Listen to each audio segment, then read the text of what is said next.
How to recover deleted or missing WhatsApp messages. Do you need to recover deleted or missing WhatsApp messages? It's certainly possible. Instead of archiving a WhatsApp chat, you might have accidentally deleted it. What's the difference?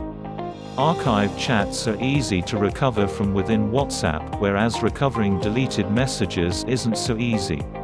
But rest assured that you can do it. In this tutorial, we'll show you how to recover deleted WhatsApp messages on your iPhone or Android. We'll then teach you how to set up an advanced WhatsApp backup plan to ensure you never lose any of your WhatsApp messages again. Understanding WhatsApp chat backups.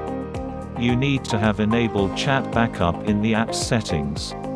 To reach this, just tap the Settings tab at the bottom on iOS, or open the three-dot menu at the top right and choose Settings on Android. From there, head to Chats, Chat Backup. Here, under Auto Backup on iOS and Backup to Google Drive on Android, WhatsApp offers several backup frequencies. Daily, weekly, monthly, off. Or never on Android. WhatsApp makes a local backup every night, but this won't help you if you lose your phone. Which is why cloud backups are vital. Thank you for watching the video. Don't forget to like, share, comment. For more videos, subscribe my channel.